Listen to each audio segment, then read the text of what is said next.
Papa Tshisekedi bino yebi et politique nambe nde azali ko kotsa bango omoni soko tali ba photo moko boye bazali ko lakisa boye type wana azali ko bouder politique nambe telemi abuda chelo boko na voilà type wa chema boko na poche wana José Makila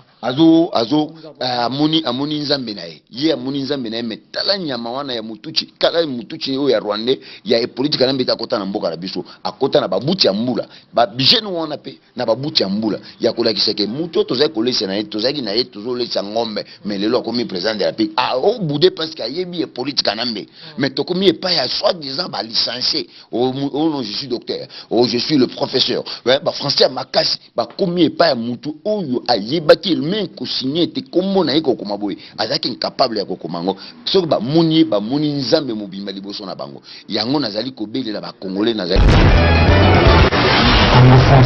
Papa Tshisekedi a travaillé. Merci beaucoup, chers amis fidèles téléspectateurs de la 3xw.congofrance.com. Merci toujours parce que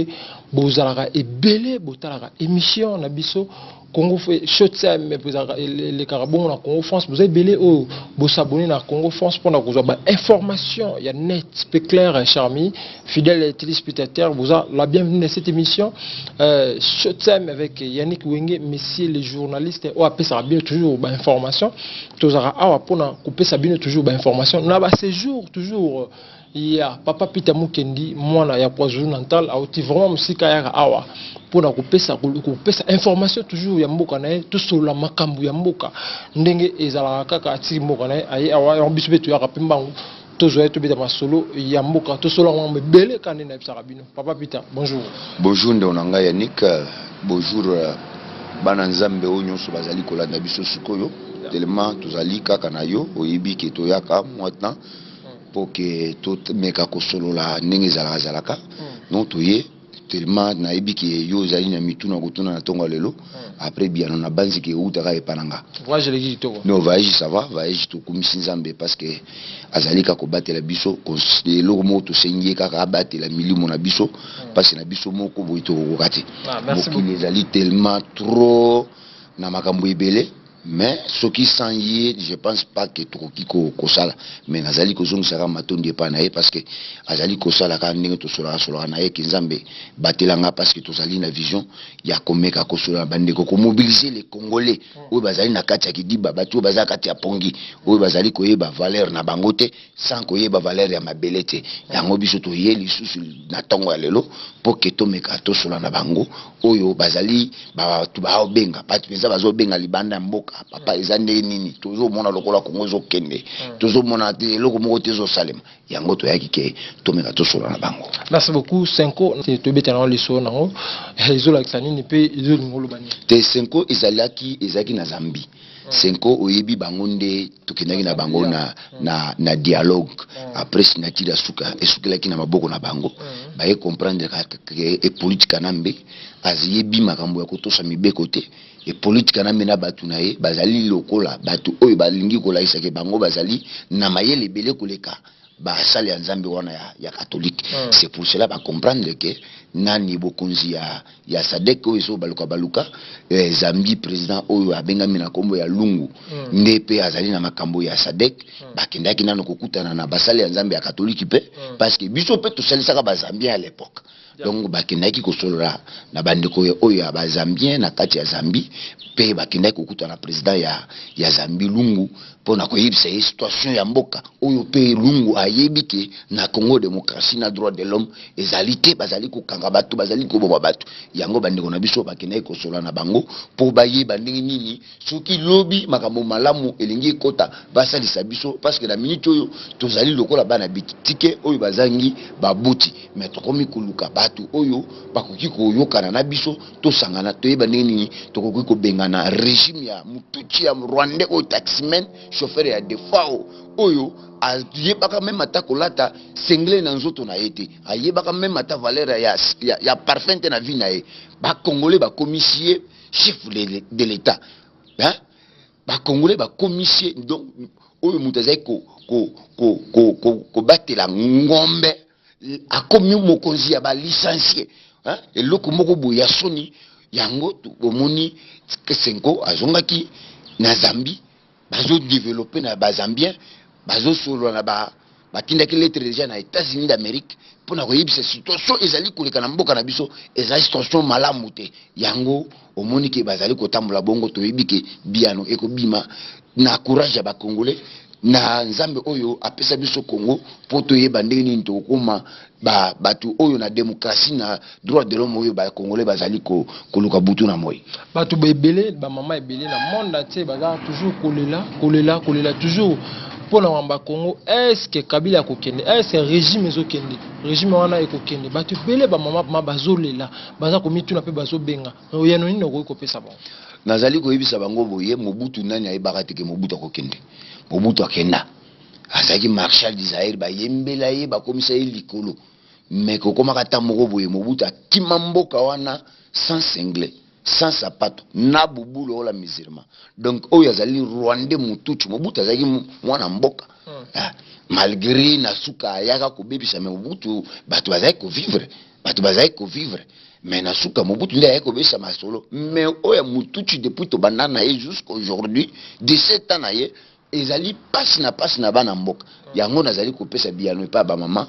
nzambe na biso azali kosala nzambe na biso azali komona passe ya bana mboka bientôt là mutuchi ya Rwandais oyo mino na ezaka polele libanda ta lala ata azali ya kotelema ata azali kosolo ata soka zo solo ate munoko ezaka polele mutuchi na ba complicité ya ba congolais ba mende ba boshab ba tambo mwamba wana batu nyonso wana oyo boyebi wana donc liwana bango ekomi pene parce que bazolinga bameka moto mais baza déjà na kati ya moto bientôt là bokobanda mona bango bazali kokende kozika. Merci beaucoup na maman Adèle Yombo ensemble pour une nouvelle république maman Sala Fondation ale sara bana bitike bana bandundu bando babwakama na Fontenay Subwa chaque samedi bientôt là déjà azozala na Afrique du Sud tout ça toujours na papa Peter to so là par rapport à mambo le kara na mboka na biso Congo tout moni ba opposant bakutani ba leader ya opposition bakutani na Bruxelles na habité kokutana bango wana et se raconte sur les arabes ezaki pona nini tout moni ba signer ezaki pona nini ba tebele ba comprendre ngote oyebi eloko tozali koluka butu na moike bandeko na biso ya ba opposant oyo bazali na batu na kati ya mboka oyo bazali na ba parti ya minene na mboka basangana bafanda bisika moko bayokana pona intérêt général ya peuple congolais Zambia topesa ezozongisa lukumu epa ya Nzambe lisusu parce que oyebi Katumbi azali lisusu na droit ya kozonga na mboka na ete ndeko na biso Jean-Pierre Mbemba oyo azaki na mboka azaki na Bruxelles yango yokaka Félix alobaka ke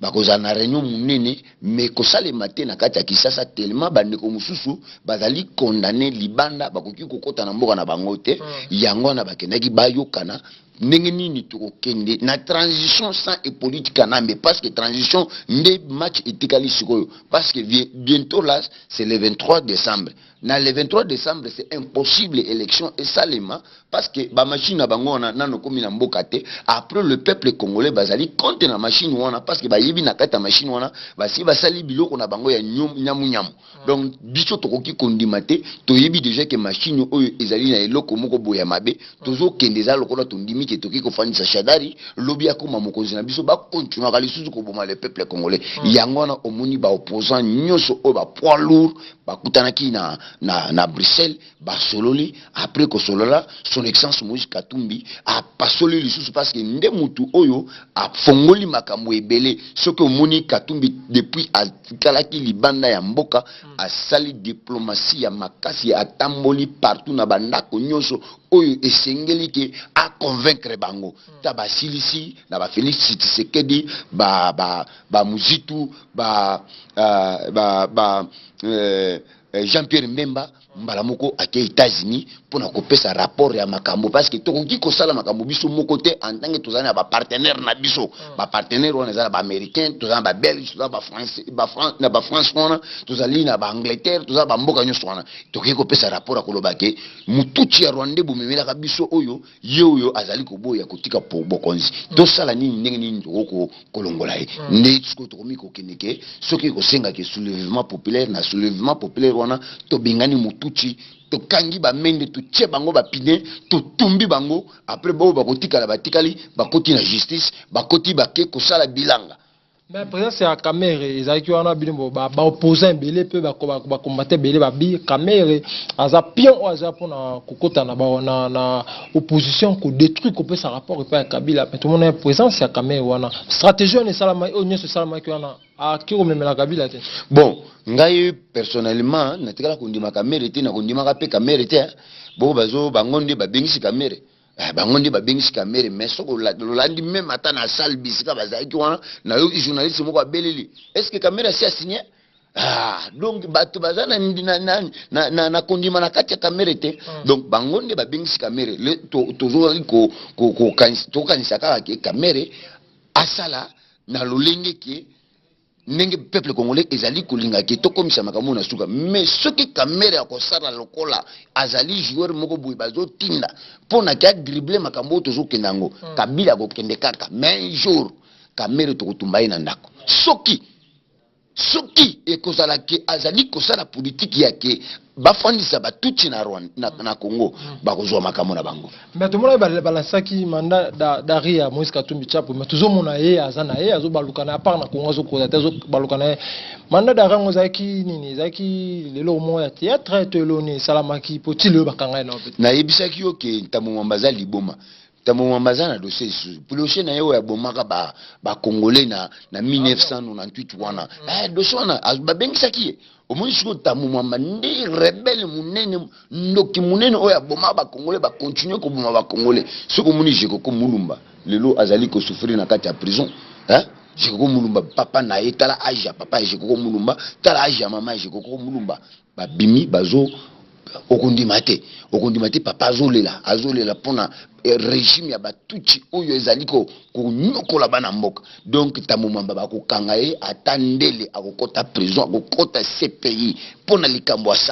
basala kango ozo comprendre batu oyo bazali ko boma ba congolais bango nde sikoyo omoni batu bazana ba dossier bango so balingi bakanga batu oyo bazali ba innocent yango tolobi boye son excellence Moïse Katumbi na mandat d'arrêt international bango bapesa ezanga tina ba comprendre ki bango ke batu bazo kende mandat d'arrêt wana ezana ebisika moko te Katumbi asalaki makambo lisumu moko te na se ya mokili oyo Katumbi azali mutu oyo alakisi batu ya kolobaki koyebisa ba régime en place que Kabila doit respecter notre constitution en 2014 après aye coupé sa faux troisième penalty. Vous comprenez parce que première penalty en 2006 ezali élection to salaka Kabila et politique kanambe mutuchi ya Rwandais a gagné raté. Donc il y a une élection ya papa Etienne Tshisekedi wa Mulumba deuxième faux penalty wana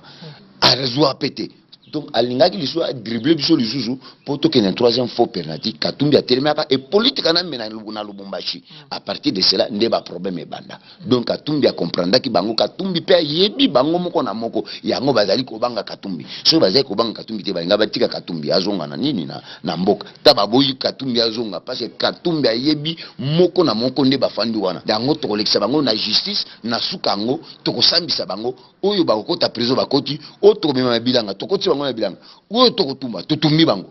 le temps de kende na décembre pour tout ça l'élection se peut aux ratés mais ba congolais bazo kufa partout na ba est partout ba fausse commune toujours ba kufa na habité ba maman bazo le ba papa ba rebelle ou ba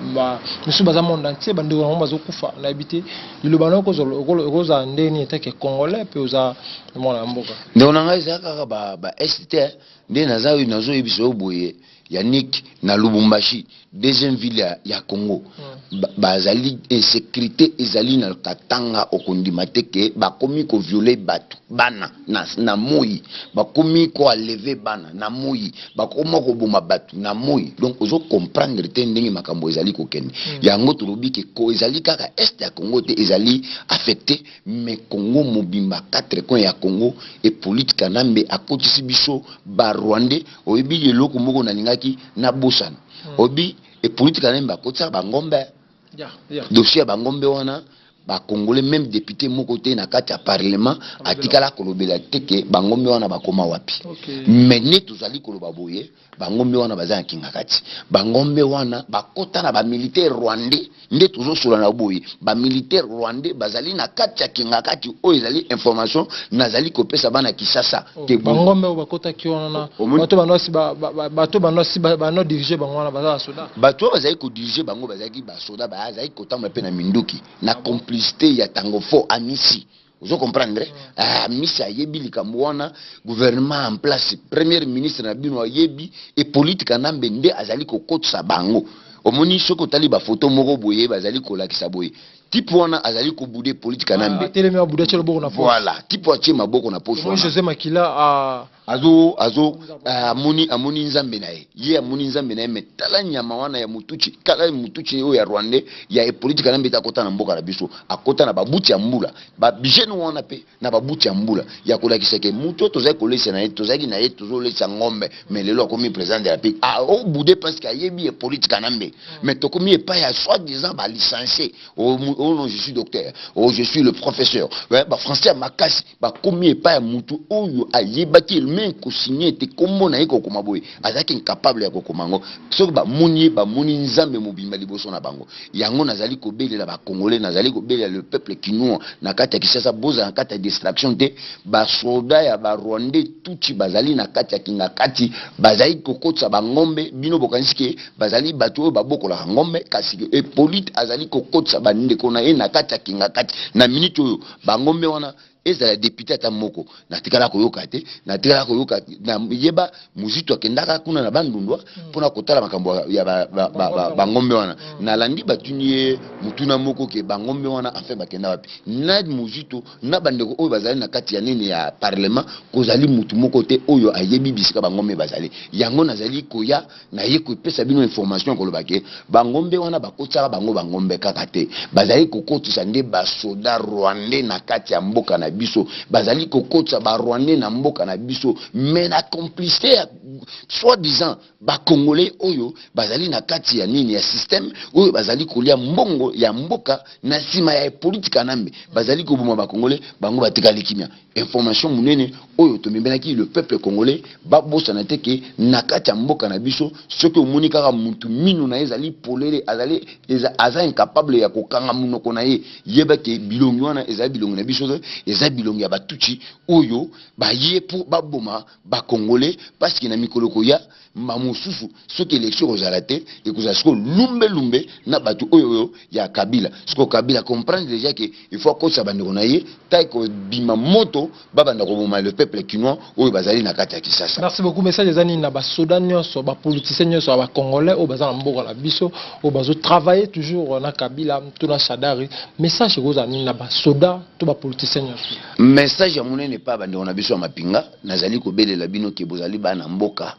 Congo ezali ya bino Congo ezali ya bana na bino Congo ezali ya bakoko ya bino boyeba ke mutu oyo to azali na mboka na biso pendant 17 ans azali mona mboka te azali rwandais mutuchi oyo ayaka sans koyeba ke azali rwandais toye koyeba na sima ke azali rwandais après liwa ya Laurent Désiré Kabila taba bomi Laurent Désiré ba vérité ebandi kobima nazali kosenga bino bolinga RDC bolinga bana ya ba congolais bolinga ba civil oyo bazali bandeko na bino boboma ba congolais te pona e politika nambe na ba rwandais o bazali na bazo kotsa butu na moi na mboka na biso après nazali kobelela ba politiciens o ya biso boyeba ke e politika nambe na minute nde tozo sola na bino ba rwandais bazali kokota na mboka na biso butu na moi ba koti na kingakati wana soki kingakati ezali ke bisika batu nyonso bakotaka makambo na loba sikoyo oyo balingi bakende ba vérifier soki nazali kokosa ou bien soki nazali koloba na bosolo. Merci beaucoup Mambote. Moi numéro de téléphone ba tout abso to comme na suka monsieur. Na pesi mbote na ngai epa ba congolais nyonso oyo bazali kobunda na sincérité nyonso sans kozala ke azali kobunda pona lobby azala kaka ye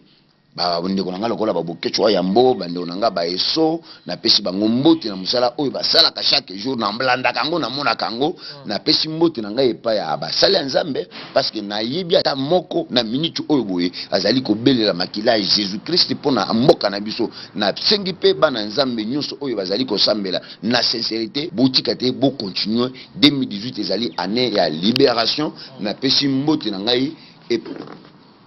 na pesi mbote na ngai epa ya son excellence Moïse Katumbi na pesi mbote na ngai epa ya sous-conseiller na ye Solomon Skadela na pesi mbote na ngai epa ya honorable Francis Kalombo Rachidi Oscar na pesi mbote na ngai epa ya Sylvain Mukeba na Londres na pesi mbote na ngai epa ya mama Myriam Ndomba na France oyo azui responsabilité na biso pona ba media ndenge to banda ko leka ye alobi ke non azali komona musala ndenge tozali kosala donc andimite akotia biso maboko na misala kobimaka jobu dirman kuyaka wa ce n'est pas facile ba hotel ndenge to fandi awa nyonso wana ezo sengaka makoki merci nzambe abatela yo abatela pe fondation na yo nzambe atombola fondation na yo na ba vision minene ozali nango nzambe amemango liboso a protéger yo a protéger bana na yo a protéger libala na yo nzambe ya bolingo a visiter yo na pesi mbote epa ya pasteur Albert Mputu awa na Johannesburg na pesi mbote na ngai epa pasteur Paulin Mwewa awa na Afrique du Sud na pesi mbote na ngai epa ya basali ya nzambe sans kobosa na grand frère Marcel Kasongo na mama Mador na Dallas na États-Unis d'Amérique après na pesi mwasi na nga mama Fanny na bana na nga nyonso na pesi bino mbote na kobosa na bino te na pesi na mbote epa ya Didi Dipumba oyo azali ko travailler musala na ye monde entier bandimi yango na pesi mbote bino tellement bondimi poko ya mbaka ngai na mboka oyo eza facilité bozita na bino nzambe abatela bino nzambe apesa bino lisusu sagesse na intelligence ndenge nini bokamba musala na bino bokende pe liboso. Merci beaucoup. Numéro de téléphone. Numéro na ngai ya téléphone c'est ndeko baza libanda c'est plus 27 78 85 86 281. Ba o tozana bango awa ezali 078 85 86 281 numéro na nga wana pona bandeko oyo bakolinga ke bakoki ko contacter nga boko benga ngai wana to sololi après to bimaka mususu o to ki ko solo. Merci beaucoup cher ami fidèle téléspectateurs nous avons bon na linga ki na bosana bientôt là son excellence ka Moïse Katumbi to zala na ye awa na Afrique du Sud awa mba mususu na moi oyo na programme na ye mba mususu ko bima na ye na États-Unis d'Amérique to zana ye awa na Afrique du Sud. Merci beaucoup. Bientôt là, le président Moïse Katumbi Chapoué dans Afrique du Sud. Chers amis fidèles téléspectateurs, nous sommes arrivés à la fin de cette émission. C'était là votre émission Show avec Yannick Kiwenge. On a pour la bino papa Peter de Musika na Dirbati Awa. Tout ça une émission tout le bima solo et belé yambo na biso Congo d'ici là. Merci beaucoup na maman Adèle Yombo ensemble pour une nouvelle république à Lesaka Bato Babwakama. Merci beaucoup na tonton Lissé. Merci beaucoup à tout le monde qui a suivi cette émission. D'ici là portez-vous bien avec l'espoir de vous retrouver au prochain numéro. Ciao.